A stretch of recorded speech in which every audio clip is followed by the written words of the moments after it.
আসসালামু আলাইকুম।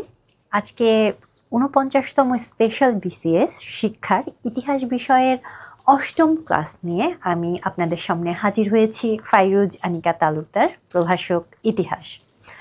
আজকের টপিক কিন্তু মূলত ফরাসি বিপ্লব কেন্দ্রিক।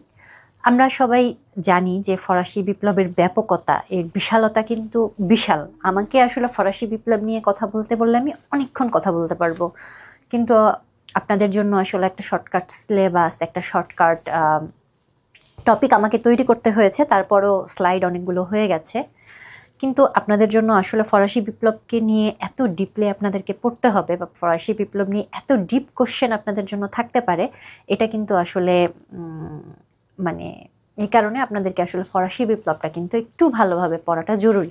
যেটা আমরা আগের ক্লাসে দেখেছি ওটা নিয়ে কিন্তু আমরা বেশ সুপারফিশিয়ালভাবে পড়েছি, খুব বেশি ডিপে যাইনি। এখানেও যে আমরা একেবারে অনেক ডিপে যাব ব্যাপারটা তা না, কিন্তু ফরাসি বিপ্লবের ব্যাপকতাটাই এত বিশাল যে আসলে আমাদের একটু ডিপে না যে আসলে উপায় নেই। আমরা তাহলে আজকে ক্লাস শুরু করে দিচ্ছি। আমার পরিচয় তো আমি দিলামই। আচ্ছা, আমাদের আজকের টপিকগুলো থাকবে হচ্ছে ফরাসি বিপ্লব, নেপোলিয়ন বোনাপার্ট এবং তার সংস্কার, ভিয়েনা কংগ্রেস, ফ্রেঞ্চ রেভলিউশন 1830 এবং 1848, জার্মানি ও ইতালি একত্রীকরণ এবং ক্রিমিয়ার যুদ্ধ ও বার্লিন কংগ্রেস। আচ্ছা, আমরা প্রথমেই আমরা পড়ব ফরাসি বিপ্লব নিয়ে, যার স্থায়িত্বকাল ছিল 1789 থেকে 1799 সাল পর্যন্ত। তো এই বিপ্লবের মূল স্লোগান কি ছিল? এই বিপ্লবের মূল স্লোগান আমরা জানি যে স্বাধীনতা, সাম্য এবং ভ্রাতৃত্ব। এখান থেকে কিন্তু একটা এমসিকিউ আপনাদের জন্য থাকতে পারে। এখানে কিন্তু আপনাদেরকে এই ধারাবাহিকতাটা খেয়াল রাখতে হবে। স্বাধীনতা, সাম্য, ভ্রাতৃত্ব, এটা কিন্তু এলোমেলো করে দিতে পারে। ভ্রাতৃত্ব আগে দিয়ে দিতে পারে, তারপরে সাম্য পরে দিয়ে দিতে পারে। আপনাদের কিন্তু এই ধারাবাহিকতাটা সবসময় মাথায় রাখতে হবে যে কোনটার পরে কোনটা আসছে। বেশি ঝামেলার প্রশ্ন করতে চাইলে, বেশি প্রশ্ন করতে চাইলে কিন্তু এই অর্ডার চেঞ্জ করে দিতে পারে। এই কারণে সবসময় মাথায় রাখবেন, অর্ডারটা কিন্তু মাথায় রাখবেন। এবং এটা দেন হচ্ছে জ্যাক রুশো। ফরাসি বিপ্লবকে মূলত কিন্তু বলা হয় ইউরোপের সবচাইতে গুরুত্বপূর্ণ ঘটনা। কেন গুরুত্বপূর্ণ ঘটনা? গুরুত্বপূর্ণ ঘটনা এই কারণে যে এই ফরাসি বিপ্লব ওখানেই শেষ হয়ে যায় না। এই ফরাসি বিপ্লব কিন্তু পৃথিবীতে পরবর্তী পর্যায়ে কিন্তু আরও বিপ্লবগুলোকে অনুপ্রাণিত করেছে, আরও বিপ্লব হবার মতন সুযোগ তৈরি করেছে কিন্তু এই ফরাসি বিপ্লব। এই ফরাসি বিপ্লবের মধ্যে দিয়ে কিন্তু যে জিনিসটা হয় যে প্রথম যে একটা বিপ্লবের ছোঁয়া লাগে, প্রথম যে একটা বিপ্লবের আঁচ লাগে, এই ফরাসি বিপ্লবের মধ্যে দিয়ে কিন্তু পুরো পৃথিবীতে ধীরে ধীরে কিন্তু এই বিপ্লবের যে একটা সূচনা, একটা প্রবেশদ্বার বলা হয়ে থাকে যে ইউরোপের বিপ্লবের প্রবেশদ্বার কোনটা? বিপ্লবের প্রবেশদ্বার কিন্তু এই ফরাসি বিপ্লব। এই বিপ্লবের মধ্যে দিয়ে কিন্তু ইউরোপে ক্রমান্বয়ে রাজতন্ত্রের পতন হতে থাকে এবং গণতান্ত্রিক ব্যবস্থার কিন্তু উত্থান হতে থাকে। এখন যেটা হয় যে 1989 সালের 14ই জুলাই বাস্তিল দুর্গ আক্রমণ হয়। এর সালটা কিন্তু খুব সুন্দর, 1789। আপনাদের কিন্তু সালটা মনে রাখতে সুবিধা হবে, একদম অর্ডারে আছে সালটা। 14ই জুলাই বাস্তিল দুর্গ আক্রমণের মাধ্যমে। এটা কিন্তু বুর্জোয়াদের বিপ্লব নামে পরিচিত। বুর্জোয়া কারা? বুর্জোয়া হচ্ছে মধ্যবিত্ত শ্রেণী, শিক্ষিত মধ্যবিত্ত শ্রেণীরা কিন্তু বুর্জোয়া শ্রেণী। এই শিক্ষিত মধ্যবিত্ত শ্রেণীরা কিন্তু যেটা করেছে, এরা কিন্তু এই যে সামন্ততান্ত্রিক ব্যবস্থায় তারা একটা অসন্তোষ প্রকাশ করে। সামন্ততান্ত্রিক ব্যবস্থাটা কি? সামন্ততান্ত্রিক ব্যবস্থাটা হচ্ছে জমিদার কেন্দ্র করে, হচ্ছে যে একটা আমাদের দেশে যেটা জমিদারি প্রথা বলা হয়, ওটা ওই দেশের সামন্ততান্ত্রিক প্রথা। এটা হচ্ছে ওই জমি জমা এই সমস্ত কিছুকে কেন্দ্র করে একটা সামন্ততান্ত্রিক ব্যবস্থা চালু করা হয়, এবং এর বিরুদ্ধে একটা অসন্তোষ যে থাকে তার বহিঃপ্রকাশ হিসেবে কিন্তু এই ফরাসি বিপ্লব চলে আসে। বিপ্লবকালীন রাজা ছিলেন ষোড়শ লুই, এবং ষোড়শ লুই তার দাদা ছিলেন পঞ্চদশ লুই। তিনি সেখান থেকে ক্ষমতা দখল করেন, কিন্তু তিনি যখন শুরুতে ক্ষমতাটা পান সেটা কিন্তু গুরুতর আর্থিকভাবে ভঙ্গুর একটা রাষ্ট্র তিনি পান। অনেক ক্ষেত্রেই বলা যায় যে ফরাসি বিপ্লবে আসলে ষোড়শ লুই দায়ী ছিলেন, কিন্তু অ্যাকচুয়ালি ফরাসি বিপ্লবে কিন্তু ষোড়শ লুই দায়ী পুরোপুরি ছিলেন না। কারণ ষোড়শ লুই এমন একটা রাষ্ট্র পান যেটা অলরেডি ভেঙে গেছে, যেটা অলরেডি ভঙ্গুর। জাস্ট কফিনের শেষ পেরেকটা কিন্তু ষোড়শ লুই মারেন। কিন্তু এখানে যেটা উল্লেখযোগ্য যে চতুর্দশ লুইয়ের সময় থেকে চতুর্দশ লুই কিন্তু অনেকগুলো ভুল ডিসিশন নেন, অনেকগুলো ভুল যুদ্ধ তিনি করেন এবং ফ্রান্সের যে অর্থনৈতিক ব্যবস্থা চতুর্দশ লুই থেকেই কিন্তু ক্রমাগত ভঙ্গুর হয়ে যায়। এদের নামগুলো খেয়াল করবেন, এদের নামগুলো কিন্তু বেশ ইন্টারেস্টিং। এরা আসলে আমাদের মতন এত নাম খোঁজার ঝামেলায় যায় না। দাদার নাম চতুর্দশ লুই, বাবার নাম পঞ্চদশ লুই, ছেলের নাম ষোড়শ লুই। তো আপনারা হচ্ছে এই জিনিসগুলো মনে রাখবেন, অর্ডারগুলো মনে রাখবেন। তো চতুর্দশ লুইয়ের সময় থেকে কিন্তু এই যে অর্থনৈতিক ব্যবস্থা এটা কিন্তু ক্রমাগত ভঙ্গুর হতে শুরু করে। এখানে কিন্তু বেশ কিছু যে জিনিসটা থাকে যে চতুর্দশ লুই বা ষোড়শ লুই, পঞ্চদশ লুই, এরা প্রত্যেকেই কিন্তু নিজেদেরকে সবসময় সুপিরিয়র, খুবই সুপিরিয়র মনে করতেন। যেমন চতুর্দশ লুই বলছেন আমি রাষ্ট্র, এইদিকে ষোড়শ লুই বলছেন আমি যা করি তাই আইন।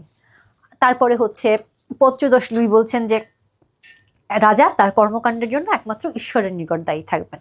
তার মানে কি? তার মানে হচ্ছে রাজা তার কর্মকাণ্ডের জন্য এই পৃথিবীর কোনো মানুষ, কোনো সাধারণ মানুষ, কোনো তার সভাসদ পরিষদের কাছে সে জবাবদিহি করতে বাধ্য না। সে বলছে যে আমি যে একদম ডিরেক্ট ঈশ্বরের কাছে আমি জবাবদিহি করব। কিন্তু এটা কিন্তু একটা গণতান্ত্রিক রাষ্ট্রের নিয়ম হবার কথা না। একটা গণতান্ত্রিক রাষ্ট্রে প্রত্যেকটা কাজের জন্য কিন্তু সংসদের নিকট কিন্তু দায়ী থাকার কথা। কিন্তু যেহেতু সেখানে অ্যাবসলিউট মনার্কি ছিল, যেহেতু সেখানে সম্পূর্ণরূপে স্বৈরতন্ত্র ছিল, তাই রাজারা বলতেন যে আমি যা খুশি তাই করব ভাই, তার জন্য আমি কোনো ধরনের কোনো জবাবদিহি তোমাদেরকে করব না, আমি যে জবাবদিহি করব ঈশ্বরের কাছে। এই জিনিসটাই কিন্তু একদম মানে এই যে চতুর্দশ লুই হোক, ষোড়শ লুই হোক, পঞ্চদশ লুই হোক, প্রত্যেকের ক্ষেত্রেই কিন্তু প্রযোজ্য। তারা কিন্তু ঘুরে ফিরে এক টাইপেরই উক্তি দিচ্ছে। উক্তিগুলো আপনাদেরকে পড়তে হবে, উক্তিগুলো পড়তে হবে এই জন্য যে এই উক্তিগুলোর মাধ্যমে কিন্তু এসে অনেক সময় উক্তিগুলো সরাসরি চলে আসে যে উক্তিটা কে করেছেন, এটা কার উক্তি। এই জন্য উক্তিটা কিন্তু আপনাদেরকে খেয়াল করে পড়তে হবে। এরপরে যেটা থাকবে যে রাজার কোনো কাজের সমালোচনা করার অধিকার ছিল না, কারোর কোনো দল গঠন করবার অধিকার ছিল না। কেউ রাজ শাসনের যদি সমালোচনা করত তাহলে যে জিনিসটা হতো কেউ যদি রাজ শাসনের সমালোচনা করতো তাহলে লেথ্রি দা কেশে নামের হচ্ছে একটা পরোয়ানা জারি করে তাকে গ্রেপ্তার করা হতো এবং বিনা বিচারে অনির্দিষ্টকালের জন্য তাকে হচ্ছে বাস্তিল দুর্গে ফেলে রাখা হতো। এই কারণে বাস্তিল জেলখানাকে কিন্তু দেশবাসী স্বেচ্ছাচারী রাজতন্ত্রের প্রতীক বলে মনে করত। এটা খুবই জরুরি একটা তথ্য যে বাস্তিল দুর্গকে কিন্তু এই যে জনগণ স্বেচ্ছাচারী রাজতন্ত্রের প্রতীক বলে মনে করত। এরপরে যে জিনিসটা ছিল যে স্টেটস জেনারেল নামের একটা প্রতিনিধি সভা ছিল, মানে রাজার কাজকর্মের যারা বিরোধিতা করতে পারতো বা রাজার কাজকর্ম নিয়ে যারা সমালোচনা করতে পারতো অথবা রাজাকে তার কোনো ডিসিশন নেওয়ায় যারা প্রভাবিত করতে পারতো তারা হচ্ছে স্টেটস জেনারেল নামের একটা প্রতিনিধি সভা। কিন্তু 1614 সালের পর থেকে এই সভার কিন্তু কোনো অধিবেশন ডাকা হয়নি। পঞ্চদশ এবং ষোড়শ লুই কিন্তু সমকালীন প্রজাহিতৈষী স্বৈরতন্ত্র শাসনের মতবাদ গ্রহণ করেননি। যেটা আমরা বলছিলাম যে প্রজাহিতৈষী স্বৈরতন্ত্রী মানে হচ্ছে স্বৈরতন্ত্র থাকবে, সেখানে স্বৈরতন্ত্রই চালু থাকবে, একনায়কতন্ত্র চালু থাকবে, কিন্তু সেটা প্রজাদের কল্যাণের জন্য তারা কাজ করবে। কিন্তু পঞ্চদশ এবং ষোড়শ লুইয়ের যে ব্যাপারটা ছিল তারা কেউ কোনো প্রজাহিতৈষী, প্রজার উপকারের জন্য কিন্তু তারা কোনো ডিসিশন নেন নাই, প্রজার উপকারের জন্য কিন্তু তারা কোনো মতবাদ করেন নাই। তাদের যে স্বৈরতন্ত্র ছিল সেটাকে কিন্তু সবসময় এই প্রশ্নটা আসে যে অ্যাবসলিউট মোনার্কি বলা হচ্ছে, একদম নিরঙ্কুশ স্বৈরতন্ত্র বলা হচ্ছে, সেটা প্রজাহিতৈষী স্বৈরতন্ত্র কিন্তু তাদের ছিল না। এবং চতুর্দশ লুইয়ের রাজত্বকালে কিন্তু স্বৈরতন্ত্র চরমে পৌঁছালেও তার শাসন ব্যবস্থা কিন্তু উন্নত ছিল। স্বৈরতন্ত্র ছিল কিন্তু শাসন ব্যবস্থা ভালো ছিল, কিন্তু বাকি যে দুইজন তাদের দুজনের ক্ষেত্রে কিন্তু শাসন ব্যবস্থা একেবারে মানে নিচের দিকে চলে যেতে শুরু করে। কারণ হচ্ছে যে সেখানে তারা নিজেরা হচ্ছে ভোগ বিলাসে এত পরিমাণে মত্ত হয়ে যায়, তারা প্রজাদের উপকার করার চিন্তা বা রাষ্ট্রের ভালো করার চিন্তা আসলে তাদের মাথা থেকে বের হয়ে গিয়েছিল। এই কারণে তারা কিন্তু কখনোই প্রজাহিতৈষী স্বৈরতন্ত্র ছিল না, তারা ছিল হচ্ছে অ্যাবসলিউট স্বৈরতন্ত্র তাদের ছিল। এখন রাজা পঞ্চদশ লুইয়ের ক্ষেত্রে তিনি হচ্ছেন ম্যাডাম প্যাম্পাডোর, তার আন্ডারে কিন্তু তিনি তার রাজত্ব পরিচালনা করতেন এবং ঐতিহাসিক সেভিলের ভাষায় তাকে কিন্তু বলা হয় হচ্ছে প্রজাপতি রাজা। তাকে প্রজাপতি রাজা বলা হচ্ছে কারণ তিনি আমোদ প্রমোদের সময় কাটাতেন। আর এই ম্যাডাম প্যাম্পাডোর যে ছিলেন রাজার দুর্বলতার সুযোগ নিয়ে কিন্তু তিনি সবসময় প্রশাসনের হস্তক্ষেপ করতেন। এই জিনিসটা কিন্তু আমরা আরেকটা জায়গায় পড়েছি, সেটা হচ্ছে শাহজাহান এবং নূরজাহানের ক্ষেত্রে। নূরজাহান কিন্তু সরাসরি প্রশাসনে হস্তক্ষেপ করতেন, শাহজাহান কিন্তু ঠিক এইভাবে ভোগবিলাসে মত্ত থাকতেন। জায়গা চেঞ্জ হতে পারে, একটা ভারতীয় উপমহাদেশ আর একটা হচ্ছে আমরা ইউরোপ, দুইটার প্রেক্ষাপট, দুইটা দেশ আলাদা হলেও প্রেক্ষাপট কিন্তু ভিন্নই। কারণে কিন্তু আমরা সবসময় বলি যে ইতিহাস ফিরে আসে, ইতিহাস বারবার ব্যাক করে, এই ইতিহাস কিন্তু ব্যাক করে। এই ইউরোপে যেখানে হচ্ছে যে আমরা দেখতে পাচ্ছি পঞ্চদশ লুই যেখানে প্যাম্পাডোরের সাথে তার হাতে ক্ষমতা দিয়ে ষোড়শ লুই ভোগবিলাসে মত্ত হয়ে আছেন, ওইদিকে কিন্তু শাহজাহানও একদিকে নূরজাহানের হাতে ক্ষমতা দিয়ে শাহজাহানও ভোগবিলাসে মত্ত হয়ে আছেন। এবং পরবর্তীতে দেখা যায় ষোড়শ লুই যিনি ছিলেন তিনি কিন্তু সৎ স্বভাবের লোক। পঞ্চদশ লুইয়ের যে ছেলে ষোড়শ লুই তিনি কিন্তু ভালো লোক ছিলেন, কিন্তু তার চরিত্রে কোনো দৃঢ়তা ছিল না। তার যে স্ত্রী তিনি কিন্তু মারিয়া আতোয়ার প্রভাবাধীন ছিলেন। মারিয়া আতোয়া কিন্তু সেই সময় মূলত ফ্রান্সকে পরিচালনা করত। এরপরে যেটা ছিল যে ইউরোপে সেই সময় ফ্রান্সে তিনটি সম্প্রদায় ছিল, ফার্স্ট স্টেট, সেকেন্ড স্টেট এবং থার্ড স্টেট। ফার্স্ট স্টেটে যারা ছিলেন তারা ছিলেন হচ্ছে যাজক সম্প্রদায়, এদের সংখ্যা ছিল প্রায় 1,20,000। এই সংখ্যাটা জরুরি।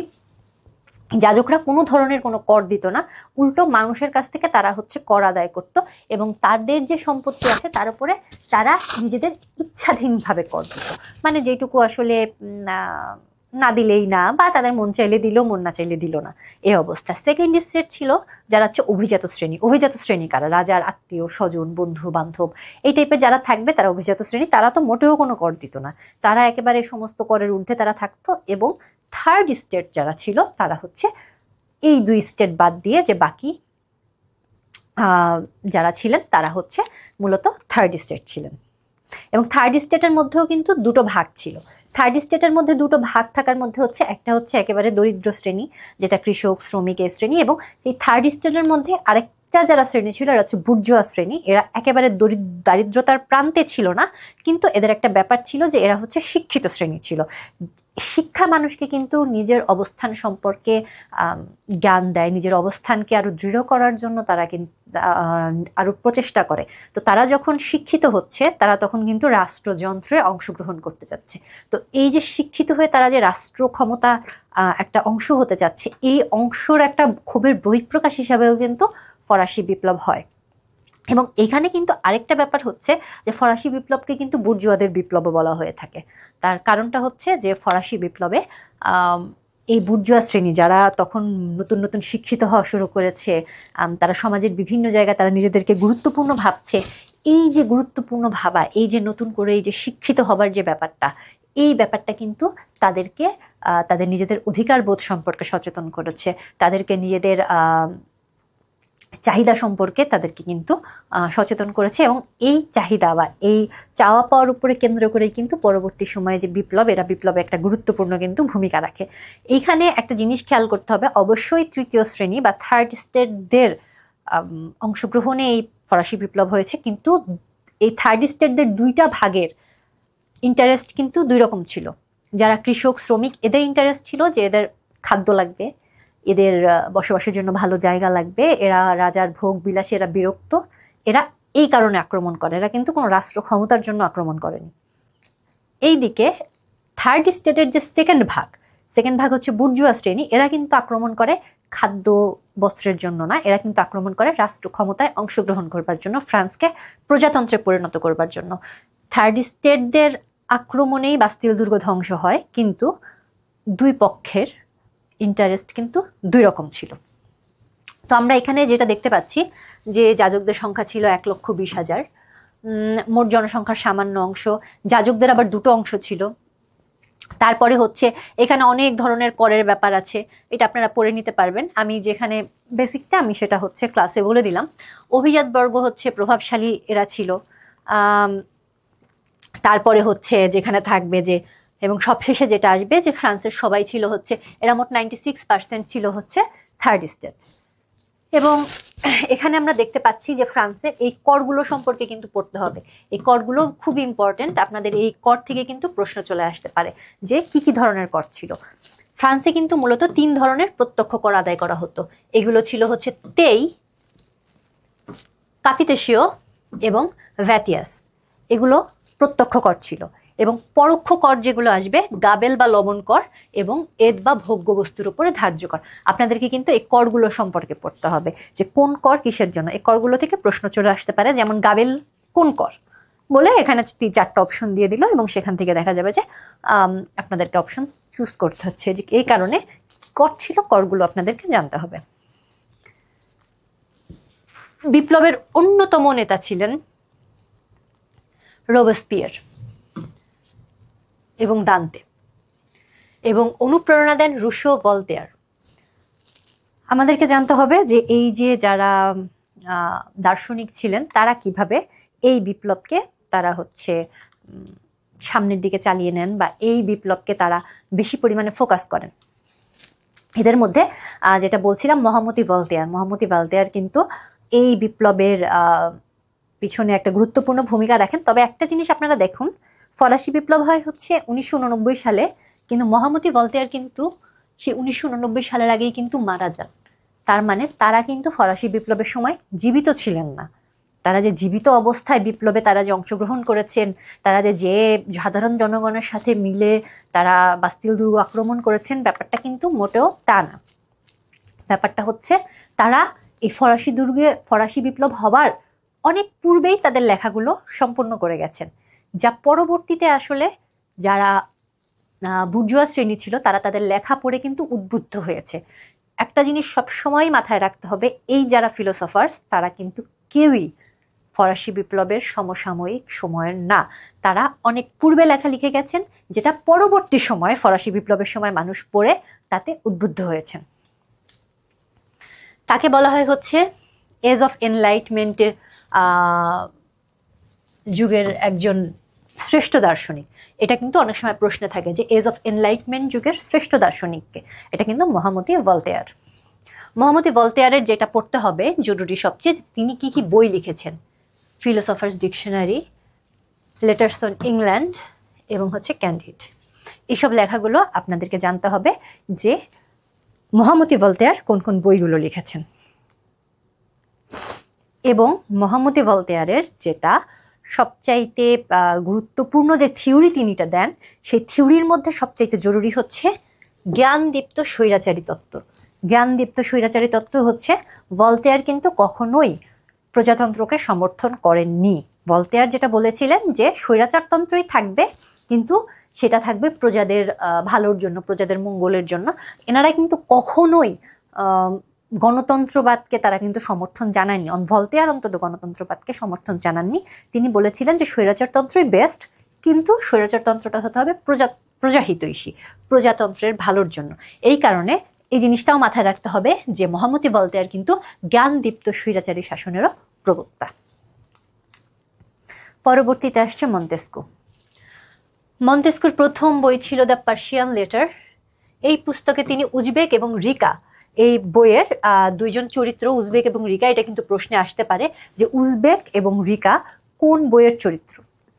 এটা কিন্তু দ্য পার্সিয়ান লেটারের চরিত্র। তিনি ফরাসি সমাজের দোষ ত্রুটি নিয়ে আলোচনা করেন। এরপরে ওনার একটা ছোট পুস্তকের নাম এখানে উল্লেখ করে দিয়েছি। তবে যেটা ওনার সবচেয়ে উল্লেখযোগ্য অবদান সেটা হচ্ছে দ্য স্পিরিট অফ ল। এই স্পিরিট অফ ল গ্রন্থে তিনি কিন্তু সর্বপ্রথম রাষ্ট্রকে 3টি ভাগে ভাগ করার কথা বলেন, আইন বিভাগ, শাসন বিভাগ এবং বিচার বিভাগ। এই 3টি ভাগে কিন্তু তিনি তার স্পিরিট অফ ল গ্রন্থে তিনি এটা ভাগ করতে বলেন। এবং মন্টেস্কু এটা আরও উল্লেখ করেন যে রাষ্ট্রে যদি একজনের হাতে আইন, শাসন এবং বিচারের ক্ষমতা থাকে, সেখানে আসলে স্বৈরতন্ত্র চলেই আসবে, এবং সেখানে আসলে একটা ক্যাওস তৈরি হবে, সেখানে আসলে একটা বিশৃঙ্খলা তৈরি হবে। যদি রাষ্ট্রতে এই 3টা জিনিস আলাদা করে দেওয়া হয়, আইন, শাসন এবং বিচার বিভাগ, এই 3টা বিভাগ যদি আলাদা করে দেওয়া হয়, তাহলে যেটা হবে এটা হচ্ছে স্বৈরতান্ত্রিক যে ক্ষমতা সেটা কিন্তু অনেকাংশে কমিয়ে দেবে। এই কারণে মন্টেস্কুর যেটা জরুরি, যে মন্টেস্কু কিন্তু প্রথম, এই প্রশ্নটা থাকতে পারে যে মন্টেস্কু এই রাষ্ট্রকে প্রথম 3 ভাগে ভাগ করার কথা বলেন, আইন বিভাগ, শাসন বিভাগ এবং বিচার বিভাগ। এবং এটা তিনি কোন গ্রন্থে বলেন? এটা কিন্তু তিনি দ্য স্পিরিট অফ ল গ্রন্থে কিন্তু তিনি বলেন যে এভাবে রাষ্ট্রকে হচ্ছে 3টি ভাগে ভাগ করতে হবে। তো এখন যেটা হচ্ছে যে তিনি স্বেচ্ছাচারী বিভাজন তত্ত্ব তিনি হচ্ছেন এই যে এইটাকে বলা হয় হচ্ছে ক্ষমতার বিভাজন তত্ত্ব। এই প্রশ্নটাও থাকতে পারে যে ক্ষমতার বিভাজন তত্ত্ব কে দেন? ক্ষমতার বিভাজন তত্ত্ব হচ্ছে দেন মন্তেস্কু। এরপরে আসবে জ্যাক রুশো।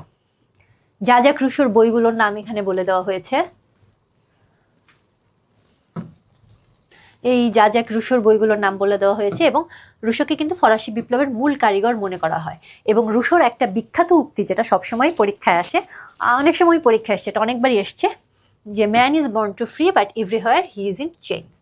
এটা হচ্ছে রুশোর একটা বিখ্যাত উক্তি। এটা নিয়ে কিন্তু পরীক্ষায় অনেক প্রশ্ন আসে এবং তার বিখ্যাত বই যদি বলা হয় তবে হচ্ছে এটা সোশ্যাল কন্ট্রাক্ট। সোশ্যাল কন্ট্রাক্ট বইয়ে যেটা বলা হয়েছে, সোশ্যাল কন্ট্রাক্ট বইয়ে সবসময় উল্লেখ করা হয়েছে যে মানুষ আসলে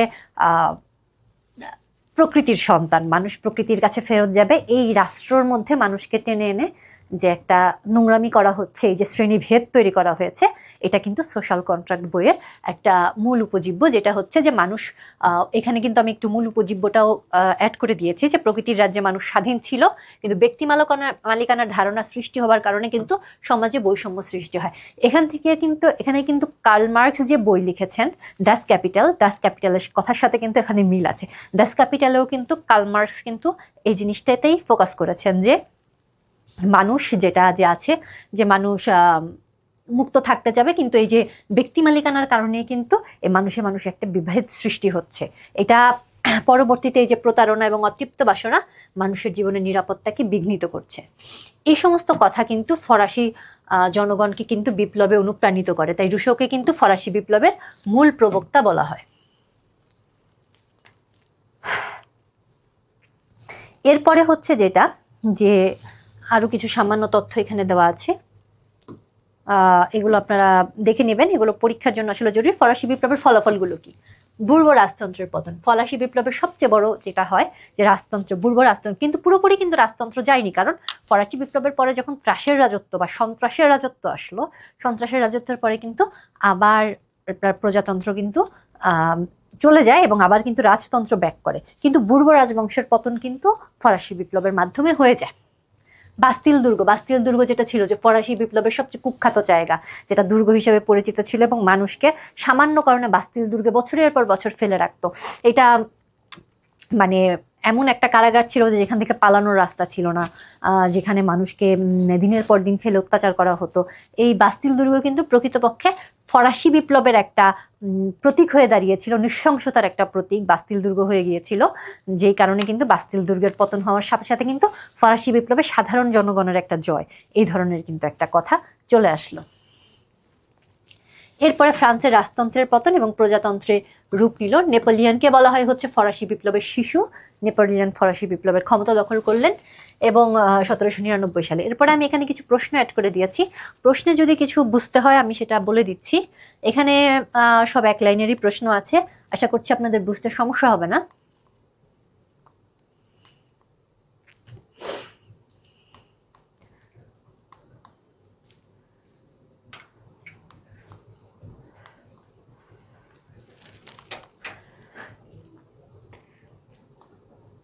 এরপরে যে জিনিসটা আসলে ফরাসি বিপ্লব নিয়ে আমরা পড়বো, যেটা নিয়ে আমি ডিটেইল দেখিনি কিন্তু প্রশ্নে আসলে অ্যাড করে দিয়েছি, কারণ সিলেবাসে নাই। সিলেবাসে দেওয়া ছিল যে ফরাসি বিপ্লবের কারণ, ফলাফল এবং হচ্ছে এখানে যে ফিলোসফার্সদের ভূমিকা সেটা। কিন্তু আমি যেটা নিয়ে আলোচনা করব সেটা হচ্ছে যে ফরাসি বিপ্লবের পরে কি হলো। পরে যেটা হলো যে বাস্তিল দুর্গ তো পতন হলোই, গ্রামাঞ্চলে বড় ধরনের একটা পরিবর্তন আসলো। এরপরে যে জিনিসটা হলো, ফ্রান্সে কিন্তু নতুন একটা সংবিধান প্রণয়ন করা হলো। স্বাভাবিক, এটা যখন রাজতন্ত্রের পতন হবে এবং গণতন্ত্র সৃষ্টি করা হবে, সংবিধান ছাড়া তো গণতন্ত্র হবে না। এই কারণে ফ্রান্সে যেটা করা হলো, তখন কিন্তু একটা সংবিধান তৈরি করবার জন্য একটা ডিসিশন নেওয়া হলো। এই সংবিধান একটা সভা গঠন করা হলো। এই সংবিধান সভার উদ্দেশ্যটা কি ছিল? এই সংবিধান সভার উদ্দেশ্য ছিল হচ্ছে ফ্রান্সে নতুন একটা সংবিধান প্রণয়ন করা হবে এবং রাজতন্ত্রের ক্ষমতা হচ্ছে সীমিত করা হবে। এরপরে হচ্ছে প্রথম সংবিধান গৃহীত হচ্ছে 1791 সালে এবং সংবিধানে হচ্ছে বিভিন্ন ধরনের পরিবর্তন ঘটানো হয়, যার মধ্যে সবচেয়ে উল্লেখযোগ্য ছিল হচ্ছে রাজতন্ত্রের ক্ষমতা সীমিত করা, জনগণের অধিকার সুরক্ষা নিশ্চিত করা এবং যেটা হচ্ছে যে এখানে প্রজাতন্ত্র সৃষ্টি করা, যেটা আগে ছিল যেটা হচ্ছে যে রাজতন্ত্র, তার বদলে হচ্ছে এখানে প্রজাতন্ত্র সৃষ্টি করে দেওয়া হলো। এবং যেটা হচ্ছে যে ফরাসি বিপ্লবের সময় চার্চের সম্পত্তি কিন্তু বাজেয়াপ্ত করা হয় এবং চার্চের পুনর্গঠনে জনগণ তীব্র প্রতিক্রিয়া জানায়। এখন যেটা হচ্ছে এইখানে ফরাসি বিপ্লবের পরে যখন প্রজাতন্ত্র গঠিত হলো, যখন এই জনগণের ক্ষমতা স্থাপিত হলো, তখন দুইটা দল গঠন করা হলো, একটা হচ্ছে জিরোন্দিন আর একটা হচ্ছে জ্যাকোবিন। এটি একটি রাজনৈতিক দল ছিল যারা রাজতন্ত্রের বিরুদ্ধে এবং গণতান্ত্রিক সরকার প্রতিষ্ঠা করতে চেয়েছিলেন। এরা রাজতন্ত্র স্বাভাবিকভাবেই গণতন্ত্র কিন্তু দল থাকবে, গণতন্ত্র মানে ভোটের অধিকার থাকবে, জনগণ গণতন্ত্রের মাধ্যমে হচ্ছে ভোটাধিকার প্রয়োগ করে তারা তাদের শাসক নির্বাচিত করতে পারবে। তাহলে গণতন্ত্রে কিন্তু আরেকটা মেজর ব্যাপার হচ্ছে যে গণতন্ত্রে দল থাকবে, দুইটি দল থাকবে। তো এই দুইটি দলের মধ্যে এইখানে দল ছিল জিরোন্দিন এবং হচ্ছে জ্যাকোবিন। তো এটি একটি রাজনৈতিক দল ছিল যা রাজতন্ত্রের বিরুদ্ধে ছিল এবং গণতান্ত্রিক সরকার প্রতিষ্ঠা করতে চেয়েছিল। এটি ছিল বিপ্লবের একটি শক্তিশালী শাখা যা কঠোরভাবে বিপ্লবী আদর্শের পক্ষে ছিল। তো এখান থেকে আপনারা আসলে প্রশ্ন পাবেন, গণতন্ত্র দুইটা দলেরই মেইনলি তাদের ফোকাস ছিল হচ্ছে গণতন্ত্র প্রতিষ্ঠা করা এবং হচ্ছে বিপ্লবের আদর্শ ধারণ করা। কোন বিপ্লব? ফরাসি বিপ্লব। এখন যেটা হচ্ছে যে পরবর্তীতে এরা কিন্তু একটা ত্রাসের রাজত্ব গঠন করে ফেলে। কারা? এই জ্যাকোবিন, বিশেষ করে জ্যাকোবিন যারা, তারা কিন্তু একটা ত্রাসের রাজত্ব গঠন করে, যেটা পরবর্তীতে প্রায় 17,000 থেকে 40,000 মানুষ মৃত্যুদণ্ডে দণ্ডিত হয়। কেন এই ত্রাসের রাজত্ব গঠন হয়? যারা এই বিপ্লবী চেতনার বিরুদ্ধে ছিল তাদের বিরুদ্ধে অন্যায় করে, অবিচার করে কিন্তু তখন প্রচুর মানুষ মেরে ফেলা হয়। কিভাবে মেরে ফেলা হয়? গিলেটিনে মেরে ফেলা হয়। গিলেটিন যে জিনিসটা ছিল সেটা হচ্ছে যে উপরে ব্লেড থাকতো, নিচে ব্লেড থাকতো, মানুষের গলা দিত, 1 সেকেন্ডের মতন সময় লাগতো মানুষের শরীর থেকে গলা আলাদা করে ফেলতে। এটা বলা হয় যে ফরাসি বিপ্লবে যত মানুষ মারা গেছে বা রাজাদের অত্যাচারে যত মানুষ মারা গেছে তার চেয়ে অনেক বেশি মানুষ কিন্তু এই শ্বেত সন্ত্রাসে মারা যায়। এই শ্বেত সন্ত্রাসটা কি? শ্বেত সন্ত্রাসটা সম্পর্কে আপনাদের ক্লিয়ার একটা কনসেপ্ট থাকা জরুরি, যেন এখান থেকে কোনো ধরনের প্রশ্ন আসলে আপনারা অ্যান্সার করতে পারেন এবং বুঝতে পারেন। শ্বেত সন্ত্রাস বস্তুটা হচ্ছে ফরাসি বিপ্লবের পরে যখন প্রজাতন্ত্র গঠিত হয়ে গেল, ফরাসি বিপ্লবের পরে যখন প্রজাতান্ত্রিক সরকার চলে আসছে, গণতান্ত্রিক সরকার চলে আসছে, এই গণতান্ত্রিক সরকার বলা যায় বিপ্লব নিয়ে এত বেশি সেন্সিটিভ ছিল, বা কেউ কেউ এদের মধ্যে তো সবাই তো ভালো না, কেউ কেউ তো খারাপ থাকবে, তারা এই বিপ্লবটাকে পুঁজি করে তারা এমন একটা ত্রাসের রাজত্ব, এমন একটা ভয়ের জায়গা গঠন করলো যে কেউ যদি বিপ্লব নিয়ে সামান্য পরিমাণে উল্টাপাল্টা কথা বলে তাকে সাথে সাথে ধরে মেরে ফেলা হলো। সাধারণ মানুষের সুযোগ, কিছু কিছু খারাপ মানুষের সুযোগ গ্রহণ করলো। কিভাবে? ধরেন অমুকের বাড়ির কাশেমের সাথে আমার ঝগড়া, আমি এখন কি করব? তাকে ফাঁসাবো। তো কিভাবে ফাঁসাবো? যে রাজার কাছে এখন যে, বা তাদের যেখানে ক্ষমতা আছে তার কাছে যে আমি বললাম যে সে তো বিপ্লব নিয়ে গালি দিছে। তো এইখানেই দরকার ছিল গণতন্ত্র, যে সে আসলেই গালি দিছে কিনা, বা গালি দিলেও তাকে মেরে ফেলা যায় কিনা, এটা নিয়ে কোনো ধরনের আলোচনা পর্যালোচনা না করে যাকে মন চাইছে বাসা থেকে ধরে এনে গিলেটিনে গলা কেটে ফেলে দিয়ে দেওয়া হয়েছে। এটা হচ্ছে একটা ত্রাসের রাজত্ব, যেটা প্রতি বিপ্লব, যেটা বিপ্লবের পরে চলে আসছে একটা প্রতি বিপ্লব। এটা হচ্ছে একটা বিপ্লবের সাইড এফেক্ট। এটা যে কোনো দেশে যে কোনো বিপ্লব হলেই তারপরে কিন্তু তার একটা সাইড এফেক্ট তৈরি হয়। তো ফরাসি বিপ্লবের সাইড এফেক্ট ছিল কিন্তু এই শ্বেত সন্ত্রাস। ফরাসি বিপ্লবে কে ছিলেন? ষোড়শ লুই। ষোড়শ লুই ফরাসি বিপ্লবে শেষ হয়ে গেলেন। শেষ হয়ে কি হলো? ফ্রান্সে গণতান্ত্রিক একটা সরকার চলে আসলো। গণতান্ত্রিক সরকার আসার পরে কি করলো? যারা তখন তাদের মনে হয়েছে যে যারা আসলে বিপ্লবের বিপক্ষে, তাদেরকে ধরে এনে ফাঁসি দেওয়া শুরু করলো। এবং অ্যাকচুয়ালি যারা বিপ্লবের বিপক্ষে ছিল না কিন্তু তাদের পার্সোনাল শত্রুতা ছিল, তাদেরকে ধরে এনেও তারা ইচ্ছা মতন মেরে ফেলা শুরু করলো। এই জিনিসটাই হচ্ছে শ্বেত সন্ত্রাস। তো এই শ্বেত সন্ত্রাসে কিন্তু প্রায় 17,000 থেকে প্রায় 40,000 মানুষ কিন্তু মারা যায়। তো এই 17,000 থেকে প্রায় 40,000 মানুষ মারা যায় এবং এই শ্বেত সন্ত্রাসের শাসন কিন্তু দেওয়া হয় রোবস্পিয়ারকে মৃত্যুদণ্ড দিয়ে। রোবস্পিয়ারকে নিয়ে কিন্তু আমরা কিছুক্ষণ আগেও পড়লাম। এই রোবস্পিয়ারকে নিয়ে কিছুক্ষণ আগে পড়ায় আমরা দেখলাম কিন্তু উনি কিন্তু ফরাসি বিপ্লবের একজন প্রধান নেতা ছিলেন। কিন্তু যখন উনি ক্ষমতা পেয়ে গেলেন উনি কিন্তু ওনার রূপ চেঞ্জ করে ফেললেন। চেঞ্জ করে উনি প্রচুর মানুষকে হত্যা করা শুরু করলেন। এবং কি ব্লেম দিয়ে হত্যা করা শুরু করলেন? এরা বিপ্লবের চেতনার বিরুদ্ধে। তো এই রোবস্পিয়ারকেও কিন্তু পরবর্তী সময় মৃত্যুদণ্ড দেওয়া হয় এবং সন্ত্রাসের শাসন কিন্তু শেষ হয়। এখন যেটা হয় যে সন্ত্রাসের শাসনের কিন্তু বিপ্লবী শাসনের প্রতি আস্থা কমে গিয়েছিল। এটা সবচাইতে একটা খারাপ ব্যাপার। সাধারণ মানুষ এরাই কিন্তু আসলে ফরাসি বিপ্লবকে সফল করেছিল, কিন্তু পরবর্তী সময়ে যেটা দেখা যায় এদের কিন্তু এই বিপ্লবের প্রতি কিন্তু তাদের আস্থা কমে গিয়েছিল, এবং পরবর্তীতে কিন্তু যেটা হয় যে রোবসপিয়ারের মৃত্যুদণ্ড হয় এবং এই জ্যাকোবিনদের পতনের পরে কিন্তু সন্ত্রাসী শাসনের অবসান ঘটে। কিভাবে ঘটে? এখানে কিন্তু নেপোলিয়ন বোনাপার্ট ক্ষমতায় চলে আসে, আবারও অ্যাবসলিউট মনার্কি শুরু হয়। এই জিনিসটা কিন্তু খুব ইন্টারেস্টিং। তাহলে আমরা যদি ফরাসি বিপ্লবকে মোটা দাগে আমরা বলতে চাই, ফরাসি বিপ্লব হচ্ছে প্রথমে যেটা হচ্ছে যারা ফার্স্ট স্টেট এবং সেকেন্ড স্টেটের বিরুদ্ধে হচ্ছে থার্ড স্টেট আন্দোলন করছে ফরাসি বিপ্লবে। ফরাসি বিপ্লবে রাজতন্ত্র শেষ হয়ে যাচ্ছে, গণতন্ত্রের সূচনা ঘটছে, সেইখানে দল হিসেবে আসছে জ্যাকোবিন দল রোবসপিয়ারের আন্ডারে। কিন্তু জ্যাকোবিন দল ক্ষমতায় এসে যেটা করছে, একটা সন্ত্রাসের রাজত্ব, ত্রাসের রাজত্ব গঠন করছে, হোয়াইট টেরর, শ্বেত সন্ত্রাস গঠন করছে, এবং এই শ্বেত সন্ত্রাস প্রচুর মানুষকে হত্যা করছে, সাধারণ মানুষকে।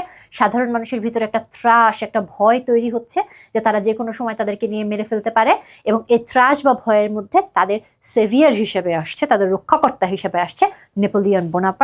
1799 সালে কিন্তু এই মানুষকে এই ত্রাসের হাত থেকে রক্ষা করবার জন্য নায়ক হিসেবে কিন্তু সবার সামনে আবির্ভূত হলো নেপোলিয়ন বোনাপার্ট। তো এরপরের যেটা আমরা পড়বো, নেপোলিয়ন বোনাপার্টকে নিয়ে পড়বো। নেপোলিয়ন বোনাপার্টকে অবশ্যই ফরাসি বিপ্লবের শিশু বলা হয়। ফরাসি বিপ্লবের শিশু বলা হয় কারণ ফরাসি বিপ্লবী একজন নেপোলিয়ন বোনাপার্টকে তৈরি করেছে। নেপোলিয়ন বোনাপার্টের কিন্তু ফ্রান্সের ক্ষমতায় আসার কোনো কারণ ছিল না। নেপোলিয়ন বোনাপার্ট যে ফ্রান্সের ক্ষমতায় এসেছে সেটা কিন্তু তার নিজস্ব যোগ্যতা, দক্ষতা। নেপোলিয়ন বোনাপার্টের একটা বিখ্যাত উক্তি আছে, যেটা আমি এখানে দেইনি, কিন্তু ভিডিওতে বলছি, যে ফ্রান্সের রাজমুকুট মাটিতে গড়াগড়ি খাচ্ছিল, আমি তরবারির সাহায্যে সেটা তুলে নিয়েছি। এটা কিন্তু খুব সিগনিফিক্যান্ট একটা কথা। ফ্রান্সের রাজমুকুট আসলেই মাটিতে গড়াগড়ি খাচ্ছিল। সাধারণ মানুষেরা ফ্রান্সের রাজমুকুট মাটিতে ফেলে দিয়েছিল এবং ত্রাসের রাজত্ব তৈরি করেছিল। নেপোলিয়ন তরবারির সাহায্যে সবাইকে ঠান্ডা করে দিয়ে সেই মুকুট তরবারির সাহায্যে তার মাথায় কিন্তু তিনি তুলে নেন। নেপোলিয়নকে বলা হতো লিটল কর্পোরাল, কারণ তিনি খাটো ছিলেন, একদমই তিনি খাটো ছিলেন। নায়কোচিত কোনো চেহারাও তার ছিল না, কিন্তু তার যে যুদ্ধ করার ক্ষমতা বা তার যে সমস্ত কিছু কে নিয়ন্ত্রণ করবার ক্ষমতা, সেটা কিন্তু অসাধারণ। তিনি খুব স্বল্প সময় পর্যন্ত কিন্তু তিনি ফ্রান্সের সম্রাট ছিলেন।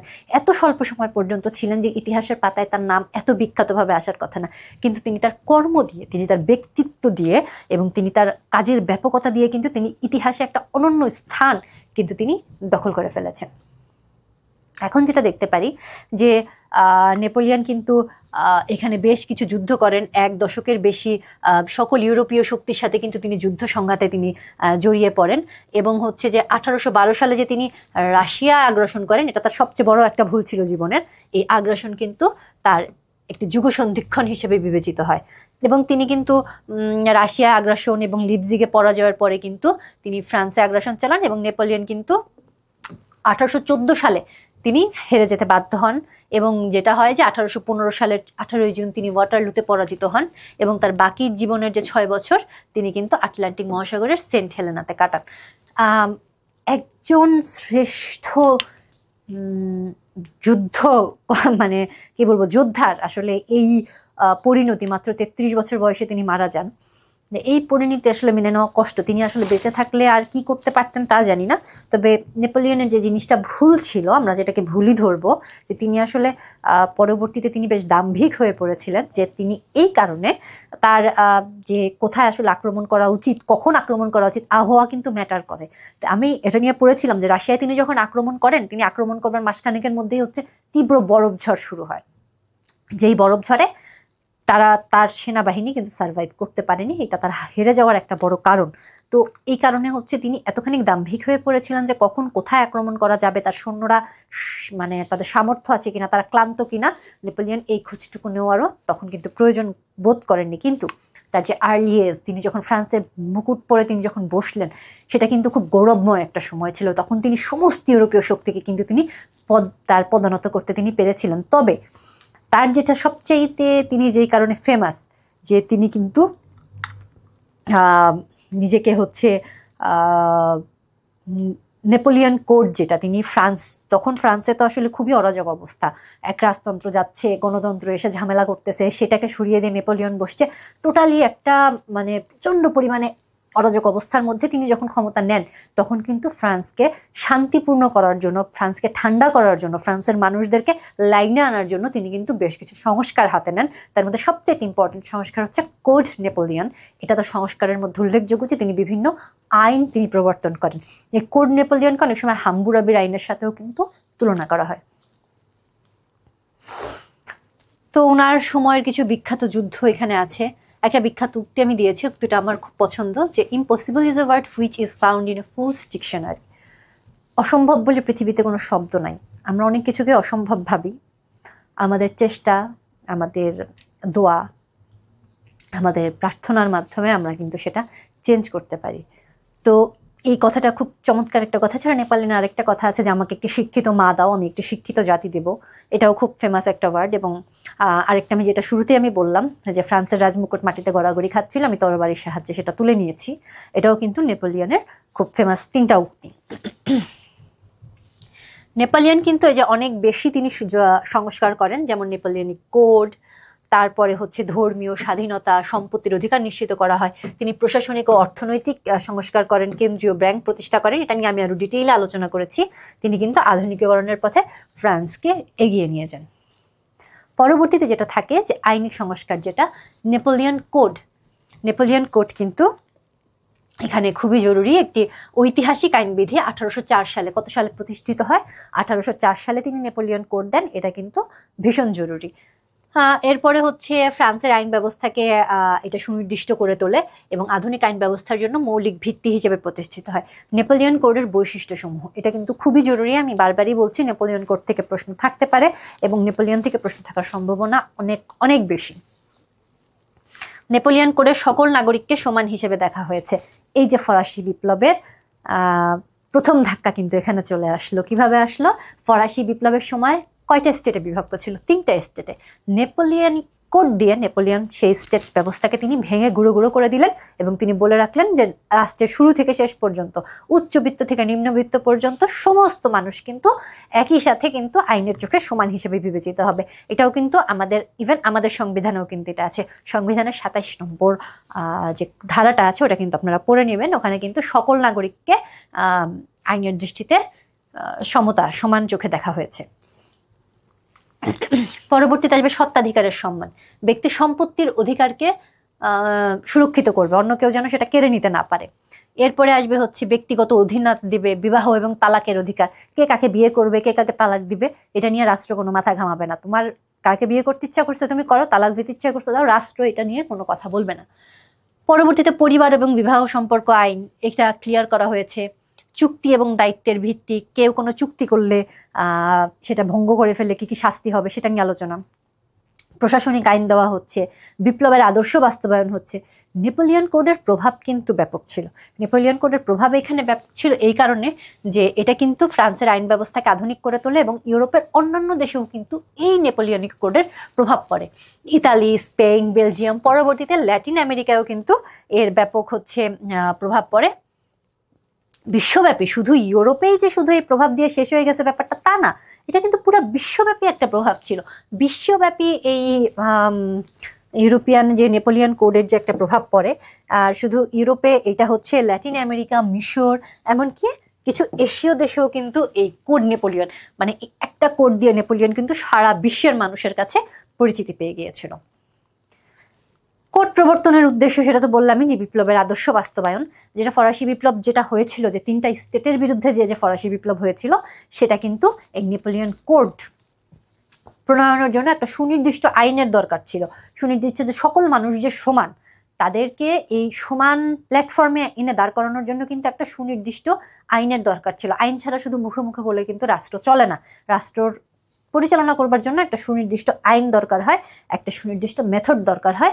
নেপোলিয়ন কোড হচ্ছে সেই আইন বা মেথড। এখন নেপোলিয়ন কোডের কিন্তু কিছু সীমাবদ্ধতা ছিল যেটা আমাদের জানতে হবে। নারী অধিকারের সীমাবদ্ধতা ছিল, তারপরে হচ্ছে অপরাধের ক্ষেত্রে বেশি কঠোর হয়ে গিয়েছিল এরা। এটা হাম্বুরাবির আইন আপনারা পড়েছেন, যেহেতু আপনারা সব ইতিহাসে পড়েছেন, অনার্স মাস্টার্স করেছেন, হাম্বুরাবির আইনেও কিন্তু বেশ কঠোরতা ছিল। চোখের বিপরীতে চোখ, হাতের বিপরীতে হাত। তো নেপোলিয়ন কোডেও সেই ব্যাপারটাই ছিল।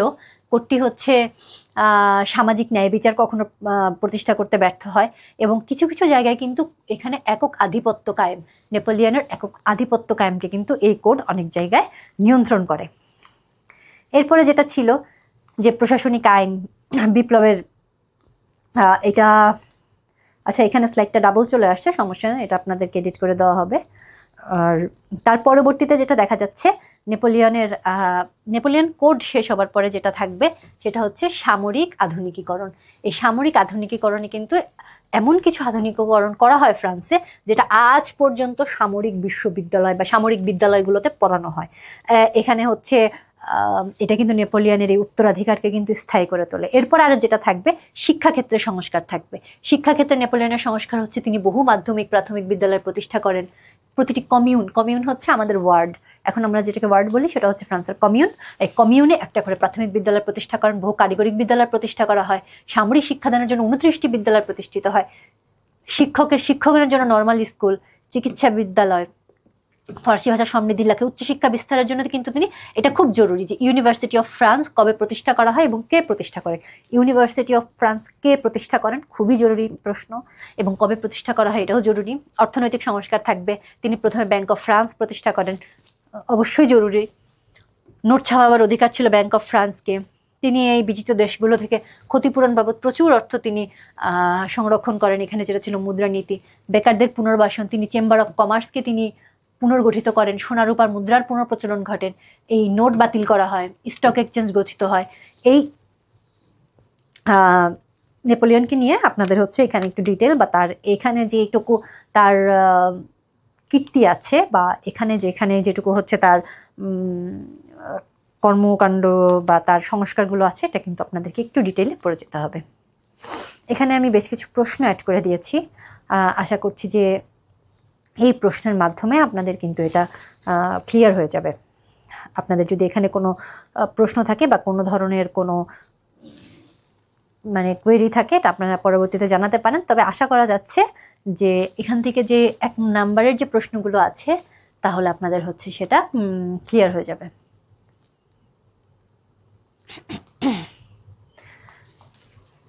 এর পরবর্তীতে আসছে ভিয়েনা সম্মেলন। ভিয়েনা সম্মেলন কিন্তু ইউরোপের ইতিহাসের একটা গুরুত্বপূর্ণ অধ্যায়। ভিয়েনা সম্মেলন কবে হয় সেখানে আমি এটা দিয়ে রেখেছি 1815 সালে। 1815 সালে অস্ট্রিয়ার রাজধানী ভিয়েনাতে সম্মেলন অনুষ্ঠিত হয়, এবং পৃথিবীতে এটা ভিয়েনা সম্মেলন কেন এত গুরুত্বপূর্ণ? ভিয়েনা সম্মেলন এতখানি গুরুত্বপূর্ণ তার কারণ হচ্ছে পৃথিবীতে সর্বপ্রথম প্রকৃত আন্তর্জাতিক সম্মেলন বলে এটাকে বিবেচনা করা হয়। আর ভিয়েনা ব্যবস্থা ইউরোপের ইতিহাসে তা ছিল আন্তর্জাতিকতার ক্ষেত্রে প্রথম পদক্ষেপ, আন্তর্জাতিক শান্তি নিশ্চিত করবার জন্য। কেন আন্তর্জাতিক শান্তি নিশ্চিত করা দরকার ছিল? আন্তর্জাতিক শান্তি নিশ্চিত করা দরকার ছিল, ফ্রান্সে কিন্তু খুব একটা টালমাটাল অবস্থা যাচ্ছিল। প্রথমে হলো ফরাসি বিপ্লব, ফরাসি বিপ্লবের পরে আসলো ত্রাসের সন্ত্রাস আসার পরে যখন নেপোলিয়ন আসলেন, তিনি অসম্ভব মেধাবী ছিলেন কিন্তু প্রচুর যুদ্ধবাজ মানুষ ছিলেন, তিনি প্রচুর যুদ্ধ করতেন। তিনি এখানে সেখানে যেহেতু যুদ্ধ করতেন, তাই ইউরোপে একটা টালমাটাল শান্তিপূর্ণ অবস্থা না করে ইউরোপকে কিন্তু নেপোলিয়ন চেয়েছিলেন সমস্ত পৃথিবীকে তার পায়ের তলায় নিয়ে যেতে। তো এই কারণে কিন্তু ইউরোপে একটা টালমাটাল একটা সিচুয়েশন তৈরি হয়। এই টালমাটাল সিচুয়েশন থেকে যেন সবাই শান্তিতে থাকতে পারে, এই যুদ্ধ খেলা, এই অশান্তির মধ্যে থেকে যেন ইউরোপে একটা প্রকৃত শান্তি স্থাপিত হয়, এই কারণে কিন্তু 1815 সালে প্রথম ভিয়েনা কংগ্রেস হলো। এবং এই ভিয়েনা কংগ্রেসের একটা গুরুত্বপূর্ণ ব্যাপার হচ্ছে এটা কিন্তু প্রথম বিশ্ব আন্তর্জাতিক শান্তি সম্মেলন। এর আগে ভিয়েনা কংগ্রেসের মতন কোনো সম্মেলন কিন্তু এর আগে পৃথিবীতে হয়নি। যেটা হচ্ছে যে নেপোলিয়ন বোনাপার্টের পতনের পরে হচ্ছে রাজনীতিতে অস্বাভাবিক পরিস্থিতির উদ্ভব হয়। পরিস্থিতি মোকাবেলা করবার জন্য হচ্ছে অস্ট্রিয়ার রাজধানী ভিয়েনাতে সবাই মিলিত হন। এখানে একটা জরুরি, সবাই কিন্তু আসে না, 2 জন আসে না, পোপ আসে না। পোপ কোথায় থাকে? পোপ থাকে ভ্যাটিকান সিটিতে। তার মানে ভ্যাটিকান সিটি আসে না। আর কে আসে না? তুরস্ক আসে না। এই 2 জন বাদ দিয়ে মোটামুটি ইউরোপের যারা রাষ্ট্রজোট ছিল তারা কিন্তু এসে অস্ট্রিয়ার রাজধানী ভিয়েনাতে মিলিত হন, এবং ভিয়েনার সম্মেলনে যোগদানকারী প্রতিনিধিবৃন্দ কিন্তু ভিয়েনার কংগ্রেসে তারা যারা এই সময় যারা ইউরোপে যারা ক্ষমতাশীল ছিল, যে অস্ট্রিয়ার প্রধানমন্ত্রী, ইংল্যান্ডের পররাষ্ট্রমন্ত্রী, রাশিয়ার জার, প্রুশিয়ার রাজা, অস্ট্রিয়ার রাজা, সবাই কিন্তু এরা কিন্তু তখন ইউরোপ চালাচ্ছে, এরা কিন্তু তখন ইউরোপ নিয়ন্ত্রণ করছে। তো এই যে যারা ইউরোপ নিয়ন্ত্রণ করছে তারা সবাই কিন্তু ভিয়েনা থাকতে এসেছিল, অস্ট্রিয়ার ভিয়েনাতে এসেছিল, খালি দুইজন আসে নাই। সেই দুইজন হচ্ছে, একজন হচ্ছে পোপ, একজন হচ্ছে তুরস্ক। এর পরবর্তীতে ফ্রান্সের ভবিষ্যৎ আক্রমণ থেকে ইউরোপকে রক্ষা করার জন্য এরা মানে যারা ইউরোপে আছে তারা যথেষ্ট ফ্রান্সকে নিয়ে শিক্ষা পেয়ে গেছে, তারা ফ্রান্সকে ভয় পাচ্ছে এবং ফ্রান্স থেকে যেন ইউরোপ রক্ষা পায়। ফ্রান্স কিন্তু সেই সময় হিট, আমরা এখন দেখতে পাই যেটা আমেরিকা এখন যে ভূমিকায় আছে, ফ্রান্স কিন্তু তখন সেই ভূমিকায় ছিল এবং তারা ফ্রান্সের আক্রমণ থেকে যেন ইউরোপ রক্ষা পায় সেজন্য কিন্তু তারা দুটো নীতি প্রণয়ন করেন। একটা হচ্ছে ন্যায্য অধিকার নীতি, আর দুই হচ্ছে ক্ষতিপূরণ নীতি, এবং তিন হচ্ছে শক্তিসাম্য নীতি।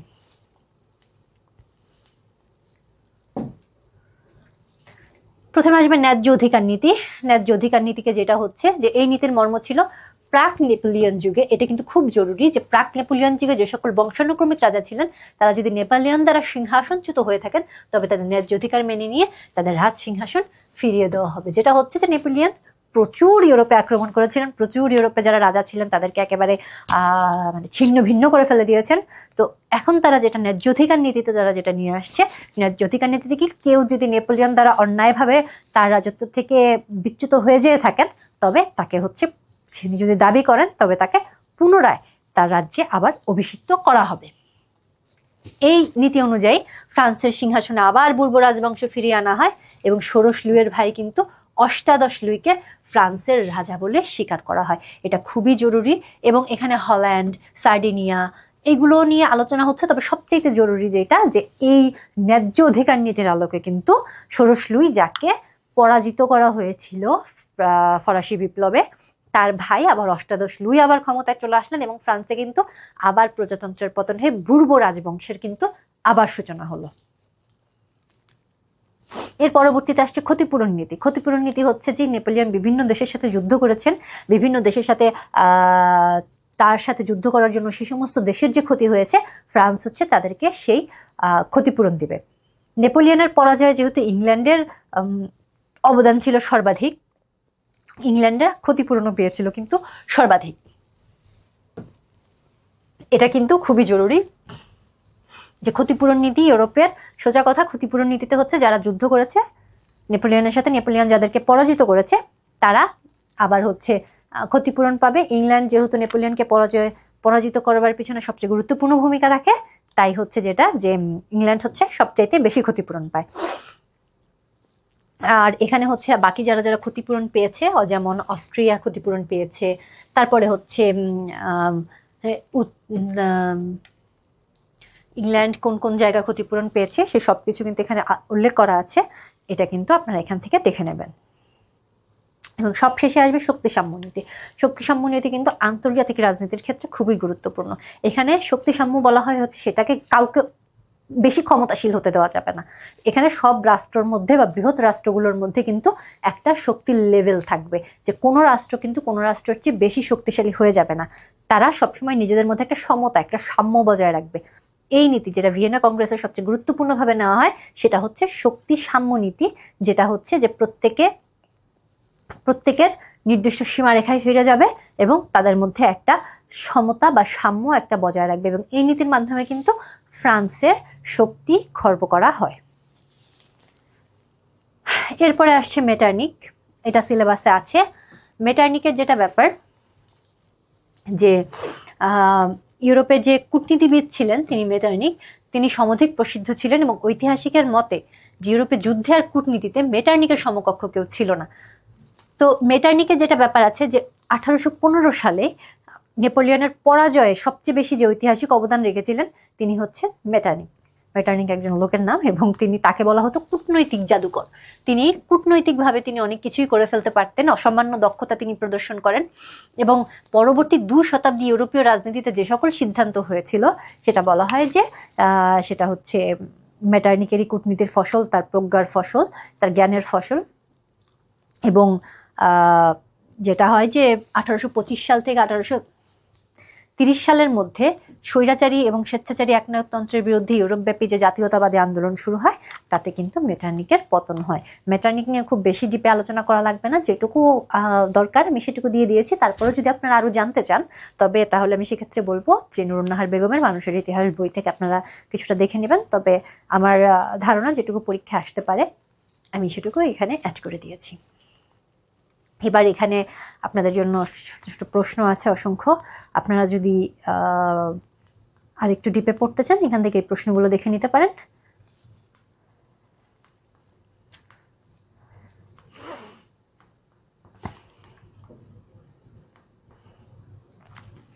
এরপর আসবে আরেকটা ফরাসি বিপ্লব, যেটা 1830 সালে হয়। এটা জুলাই বিপ্লব নামেও কিন্তু পরিচিত।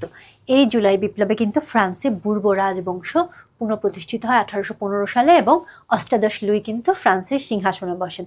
তারপরে যেটা হয় যে নতুন যে ভাবধারা এবং নতুন যে সংবিধান নেওয়া হয়েছে, রক্তের যে ভিতরে যে দোষ সেটা তো যাবে না। তারা তো স্বাভাবিকভাবেই তারা তো রাজতন্ত্র, তারা স্বাভাবিকভাবেই রাজতন্ত্রকে তারা নিয়ন্ত্রণ করছে। তো রাজতন্ত্রকে নিয়ন্ত্রণ করবার কারণে যেটা হচ্ছে, তাদের ভিতরে কিন্তু এই সংবিধান মেনে চলা, নতুন ভাবধারা কিন্তু এই অষ্টাদশ লুইয়ের পক্ষে মেনে চলা সম্ভব ছিল না। অষ্টাদশ লুইয়ের পক্ষে এই নতুন ভাবধারা মেনে চলা সম্ভব ছিল না বলেই যেটা হয় যে তার যে অভিজাতদের স্বার্থ সুরক্ষিত করতে তিনি অধিক তৎপর ছিলেন, এবং উদারপন্থীরা বিপ্লবের ভাবধারা এবং আদর্শকে অক্ষুণ্ণ রাখতে তৎপর ছিলেন। এই দুই দলের মধ্যে একটা সংঘর্ষ লাগলো। রাজা চাচ্ছে কি ঠিক আগের সিস্টেমে চলে যেতে, ফরাসি বিপ্লবের আগের সময় যে সিস্টেম ছিল সেই সিস্টেমে চলে যেতে। সেই সিস্টেমে যে কি হবে যে তিনি চার্চকে, অভিজাত শ্রেণীকে তিনি বেশি গুরুত্ব দিবেন। এদিকে যারা বিপ্লবী তারা যখন আবার তাকে বসিয়েছে, তারা কিন্তু আবার সেটা মানতে পারছে না, তারা বিপ্লবী ভাবধারায় হচ্ছে আরো বেশি উৎসাহী। তো স্বাভাবিকভাবে এই দুই পক্ষের মধ্যে হচ্ছে একটা ঝামেলা লেগে গেল। আর এই ঝামেলাই হচ্ছে 1830 সালের জুলাই বিপ্লব, নতুন একটা বিপ্লবের সূচনা ঘটায়। কারণগুলো কি কি? চার্লস দশমের স্বৈরতান্ত্রিক শাসন, তারপরে হচ্ছে দেখা যাচ্ছে যে গণমত এবং প্রেসের স্বাধীনতা সংকুচিত করা হচ্ছে। তাই এখানে যেখানে বলবো যে বুরবন রাজবংশের রাজা এবং বেশ কিছু স্বৈরাচারে তিনি পদক্ষেপ নেন। চার্লস অর্ডিন্যান্স, এটা কিন্তু খুব জরুরি যে চার্লস অর্ডিন্যান্স কবে জারি করা হয় এবং জনগণের স্বাধীনতা কিভাবে হচ্ছে এটা নষ্ট করা হচ্ছে। পরবর্তীতে আসছে হচ্ছে গণমত এবং প্রেসের স্বাধীনতা হচ্ছে সংকুচিত করা, যেটা চার্লস দশমের শাসন আমলে হচ্ছে সংকুচিত করা হচ্ছে। এখন জুলাই বিপ্লবের এখানে হচ্ছে যে সামাজিক অস্থিরতা, বিপ্লবী মনোভাব, এগুলো হচ্ছে প্রচন্ড পরিমাণে তীব্র হয়ে ওঠে, এবং এইটার প্রেক্ষাপটে যে কিন্তু যে জিনিসটা হয় যে জুলাই বিপ্লব সংগঠিত হয়। এখানে কথা আসতে পারে যে প্রথমে আমরা দেখলাম যে এখানে অষ্টাদশ লুই থেকে আমরা কিভাবে চার্লস দশমে চলে গেলাম। অষ্টাদশ লুইয়ের পরে চার্লস দশম ক্ষমতা দখল করেন। অষ্টাদশ লুই তারপরও বেশ কিছুটা সময় চুপচাপ ছিলেন, কিন্তু চার্লস দশম যখন আসেন, তিনি যখন ক্ষমতা নিলেন, তিনি হচ্ছে আরো বেশি কট্টর ছিলেন। তিনি হচ্ছে আরো বেশি স্বাধীনতা, মত প্রকাশের ক্ষমতা, সাংবাদিকদের প্রতি নিয়ন্ত্রণ কঠোর করে ফেলেন। কিন্তু মানুষ তখনও যেহেতু বিপ্লবের ভাবধারায় উৎসাহী ছিল, অনুপ্রাণিত ছিল, তারা যেটা করেন যে তারা কিন্তু অধিকার আদায়ের জন্য আবার আন্দোলন করতে শুরু করেন। জুলাই বিপ্লবের যেটা গুরুত্ব, যে রাজতন্ত্রের পুরোপুরি পতন হয়ে গেল, চার্লস দশম ক্ষমতা থেকে উৎখাত হলো, এবং লুই ফিলিপ কিন্তু রাজা হিসেবে ফ্রান্সের রাজতন্ত্রের সাংবিধানিক রূপ প্রতিষ্ঠা করেন। এটি ফ্রান্সে আধুনিক সংসদীয় ব্যবস্থা এবং সাংবিধানিক রাজতন্ত্র। এই জুলাই বিপ্লব 1830 সালের জুলাই বিপ্লবের যদি গুরুত্ব বলা হয়, এটার গুরুত্ব হচ্ছে এটা কিন্তু ফ্রান্সে সাংবিধানিক রাজতন্ত্রের সূচনা করেন। আগে যে রাজতন্ত্র ছিল এটা হচ্ছে পারিবারিক রাজতন্ত্র, অ্যাবসলিউট মনার্কি। এখন যেটা আসলো সাংবিধানিক রাজতন্ত্র সূচনা হলো কিন্তু 1830 সালের জুলাই বিপ্লবের মধ্যে দিয়ে। এরপরে যেটা হচ্ছে মধ্যবিত্ত শ্রেণীর ক্ষমতা আবারও বৃদ্ধি পেল, কারণ যতবারই আন্দোলন হচ্ছে ততবারই কিন্তু এই শ্রেণী জিতছে, বা রাজারা কিন্তু যেটা রাজক্ষমতা কিন্তু জিততে পারছে না, জিতছে কিন্তু সাধারণ মানুষরাই। এই যে সাধারণ মানুষরা জিতছে, এটাই কিন্তু মধ্যবিত্ত শ্রেণীর ক্ষমতা কিন্তু এখানে বৃদ্ধি করছে। এর পরবর্তীতে ফ্রান্সের রাজনৈতিক সংস্কারেরও সূচনা হচ্ছে। কিভাবে সূচনা হচ্ছে? কারণ হচ্ছে যে আবার এই যে সংসদ বসছে, তারপরে হচ্ছে বিপ্লবের ফলস্বরূপ পুরো ইউরোপে কিন্তু একটা গণতান্ত্রিক এবং জাতীয়তাবাদী একটা প্রবণতা সৃষ্টি হচ্ছে, যা পরবর্তীতে 1848 সালের ইউরোপীয় বিপ্লব, যেটা ফেব্রুয়ারি বিপ্লব নামে পরিচিত, সেটাকে কিন্তু প্রভাবিত করেছিল। এখন যেটা হচ্ছে যে 1830 সালে যে বিপ্লব সংগঠিত হয়, তার ফলে অলিয়ান রাজবংশের লুই ফিলিপ তিনি কিন্তু সিংহাসনে বসেন। জুলাই মাসের বিপ্লবের ফলে এই রাজতন্ত্র প্রতিষ্ঠিত হয়। এই কারণে এই রাজতন্ত্র জুলাই রাজতন্ত্র বা জুলাই মনার্কি নামে হচ্ছে পরিচিত। আর বুর্জুয়াদের প্রাধান্যের জন্য কিন্তু একে বুর্জুয়া রাজতন্ত্রও বলা হয়। এগুলো কিন্তু খুবই জরুরি তথ্য। এখানে আপনারা পড়ে একটু কষ্ট করে লাগলে নোট করে ফেলবেন, বা বারবার জিনিসগুলোকে রিভাইজ দিবেন। এতে যেটা হবে কি, আপনারা এই জিনিসটা মনে থাকবে মাথার মধ্যে, সহজে ভুলবেন না। এরপরে যেটা আসছে 1848 সালে ফেব্রুয়ারি বিপ্লবের ফলে কিন্তু এই জুলাই রাজতন্ত্রের অবসান ঘটে, এর ফলে কিন্তু ফ্রান্সে প্রজাতন্ত্রের প্রতিষ্ঠা হয়। এইখানে একটা জিনিস আপনারা দেখুন যে প্রথমে ফরাসি বিপ্লব, তখনও চেষ্টা করা হচ্ছে ফ্রান্সের প্রজাতন্ত্র প্রতিষ্ঠার জন্য, হলো না। এরপরে আসলো শ্বেত সন্ত্রাস, প্রজাতন্ত্র প্রতিষ্ঠিত হলো না। এরপরে আবার আসছে হচ্ছে নেপোলিয়নের সময়, প্রজাতন্ত্র প্রতিষ্ঠিত হলো না। নেপোলিয়নের পরে ভিয়েনা কংগ্রেস হচ্ছে, প্রজাতন্ত্র তখনও প্রতিষ্ঠিত হচ্ছে না। এরপরে আবার আপনার রাজতন্ত্র ব্যাক করছে পূর্ব রাজবংশের, তখনও চার্লস দশমের মাধ্যমে হচ্ছে না। 1830 সালে আবার একটা আন্দোলন হচ্ছে, তখনও কিন্তু রাজতন্ত্র প্রতিষ্ঠিত হচ্ছে না। আবারও অলিয়েন্স বংশের যে রাজা তিনি যাচ্ছেন, হচ্ছে না। সবশেষে যে ফ্রান্সে তাহলে রাজতন্ত্র অবসান কবে ঘটলো, এটা যদি আমাদেরকে প্রশ্ন করা হয়, তাহলে রাজতন্ত্রের অবসান কিন্তু ঘটে এই 1848 সালের ফেব্রুয়ারি বিপ্লবের মধ্যে দিয়ে। এই ফেব্রুয়ারি বিপ্লবের মধ্যে দিয়ে যেটা যে ফ্রান্সে হচ্ছে রাজতন্ত্রের হচ্ছে পতন ঘটে এবং প্রজাতন্ত্রের, প্রকৃত প্রজাতন্ত্রের তখন হচ্ছে সূচনা ঘটে।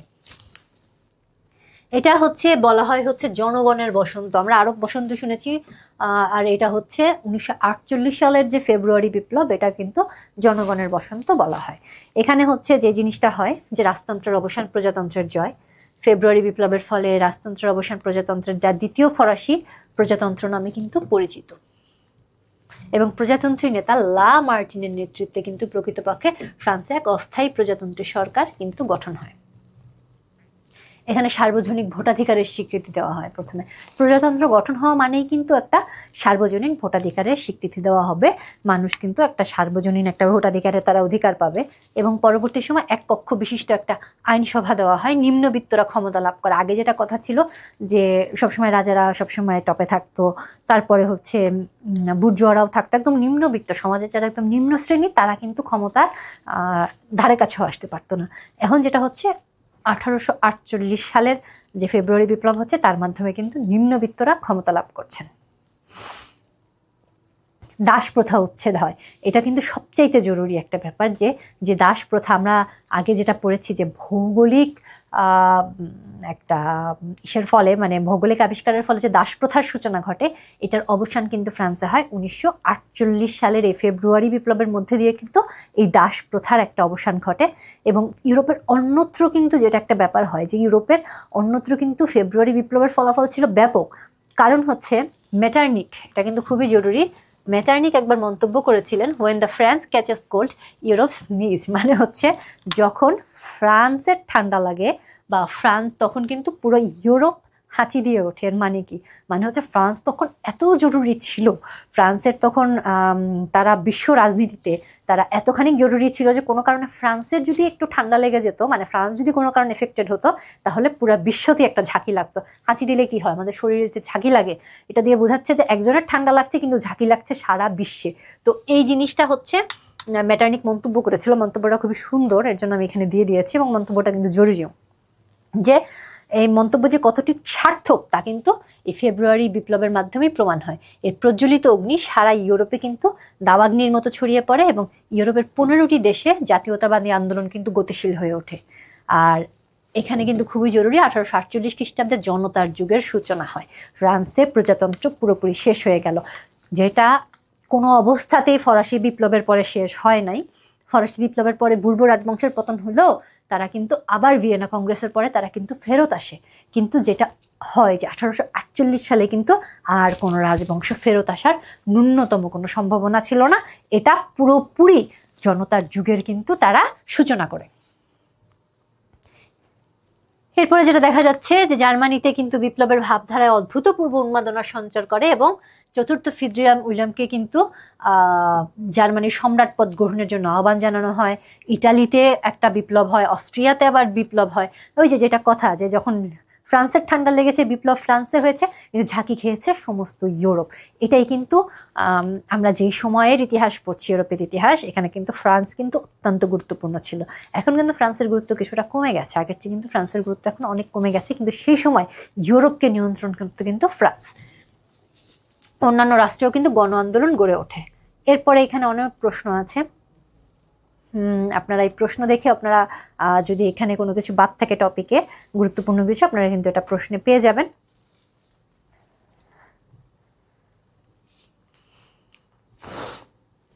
এখন আসবে প্রথম জার্মানি একত্রীকরণ 1871। জার্মানি একত্রীকরণের ঘটনা কিন্তু মূলত দুইটা, একটা হচ্ছে 1871 হবে আর আরেকটা হচ্ছে পরবর্তীতে 1990 সালে হবে। তো আমাদের আজকে এখানে এই টপিকে পড়ার ব্যাপার হচ্ছে 1871 সালে, যেটা হচ্ছে যে 1815 সালের পরে ইউরোপের জার্মান ভাষী রাজ্যগুলোর একটা শিথিল কনফেডারেশন গঠন হয়, যেটা করেন Otto von Bismarck. Otto von Bismarck কিন্তু তিনি লৌহ যেন আয়রন কার্টের নীতির জন্য তিনি কিন্তু বিখ্যাত।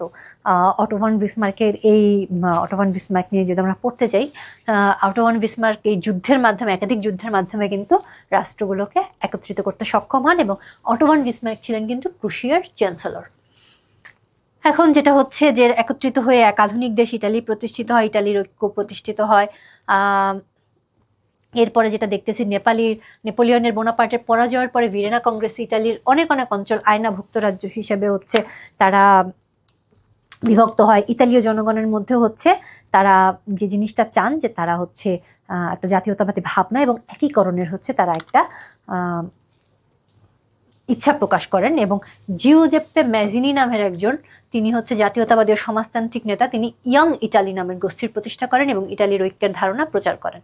কাভুর এখানে ইটালির একত্রিত করবার পিছনে, জার্মানি একত্রিত করবার পিছনে হচ্ছে জার্মানি একত্রিত করবার পিছনে সবচেয়ে গুরুত্বপূর্ণ ভূমিকা রাখেন বিসমার্ক, এবং এই ইটালি একত্রিত করবার পিছনে সবচেয়ে গুরুত্বপূর্ণ ভূমিকা রাখেন হচ্ছেন কাভুর এবং গ্যারিবালদি দ্য রেড শার্টস যারা ছিলেন, বাহিনী নিয়ে লড়াই করে কিন্তু ঐক্যের ভূমিকা খুব প্রধান একটা তিনি ভূমিকা রাখেন।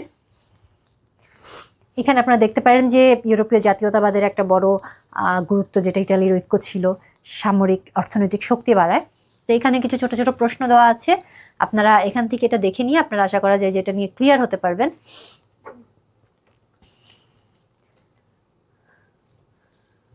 এরপরে চলে আসবে হচ্ছে ক্রিমিয়ার যুদ্ধ। এরপরে চলে আসবে হচ্ছে ক্রিমিয়ার যুদ্ধ। ক্রিমিয়ার যুদ্ধের প্রেক্ষাপট ছিল রাশিয়া এবং অটোমান সাম্রাজ্যের মধ্যে। অটোমান মেইনলি হচ্ছে যে তুরস্ক কেন্দ্রিক যে সাম্রাজ্য ছিল, এখানে ব্রিটেন, ফ্রান্স, সার্বিয়া অটোমানদের পাশে দাঁড়ায়। রাশিয়া চেয়েছিল অটোমানদের দুর্বলতাকে কাজে লাগিয়ে ব্ল্যাক সি, যেটা কৃষ্ণসাগরে একটা আধিপত্য বিস্তার করতে এবং মধ্যপ্রাচ্যে আধিপত্য বিস্তার করতে। এখন এখানে ক্রিমিয়ার যুদ্ধ নিয়ে লেখা আছে। ক্রিমিয়ার যুদ্ধে একটা বিখ্যাত একজনের নাম কিন্তু চলে আসে, দ্য লেডি অফ ল্যাম্প নামে খ্যাত ফ্লোরেন্স নাইটিঙ্গেল। ওনাকে নিয়ে প্রচুর প্রশ্ন থাকে যে ফ্লোরেন্স নাইটিঙ্গেল কোন যুদ্ধের সাথে জড়িত। এটা প্রিভিয়াস বিসিএসও এই প্রশ্নটা আসছে, সো এই বিসিএসও কিন্তু আসতে পারে যে ফ্লোরেন্স নাইটিঙ্গেল কোন যুদ্ধের সাথে ফ্লোরেন্স নাইটিঙ্গেল নামটা জড়িত। ফ্লোরেন্স নাইটিঙ্গেলের নামটা কিন্তু জড়িত হচ্ছে ক্রিমিয়ার যুদ্ধের সাথে। তিনি মূলত একজন নার্স ছিলেন এবং ক্রিমিয়ার যুদ্ধে তিনি প্রচুর সৈনিককে তিনি সেবা করেন, প্রচুর সৈনিককে কিন্তু তিনি বাঁচান। এখানে সমুদ্র যুদ্ধ এবং স্থল যুদ্ধ উভয়ই সংগঠিত হয়, এবং ফলাফল যেটা হয়, প্যারিস চুক্তি দ্বারা যুদ্ধ শেষ হয়।